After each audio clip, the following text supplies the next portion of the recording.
ng bayan, maasahan anumang panahon.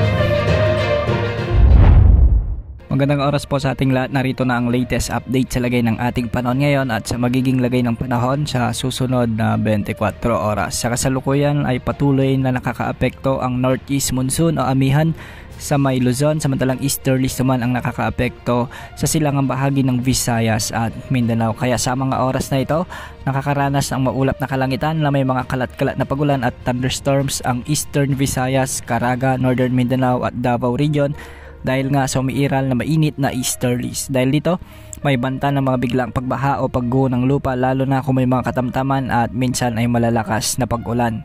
Samantalang northeast monsoon o amihan pa rin ang makakaapekto sa Metro Manila, ang nalalabing bahagi ng Luzon at makakaranas ang mga lugar dito ng bagyang maulap hanggang sa maulap na papawirin na may mga kalat-kalat na mahihinang pag-ulan. Para naman sa nalalabing bahagi ng ating bansa ay mga bahagyang maulap hanggang sa maulap na papawirin din ang mararanasan na may mga isolated rain showers and thunderstorms dulot ng easterlies. Dahil dito, posible pa rin ang banta ng flash floods o landslide lalo na kung may mga umiiral na severe thunderstorms. Kung mapapansin ay wala ng epekto ang shear line na dating nagpaulan sa malaking bahagi ng bansa nitong mga nakaraang araw. Sa mga susunod na araw ay may inaasang pagbugso muli ng amihan at posibleng umabot ito hanggang sa southern Luzon. Sa ngayon, narito naman ang lagay ng mga pag-alon sa mga karagatan ng ating bansa.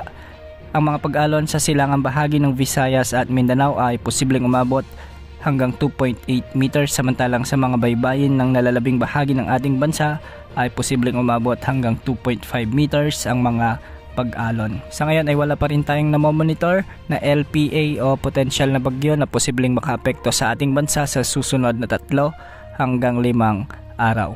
Yan ang update sa lagay ng panahon. Ito po ang weather update ng bayan, maasahan anumang panahon.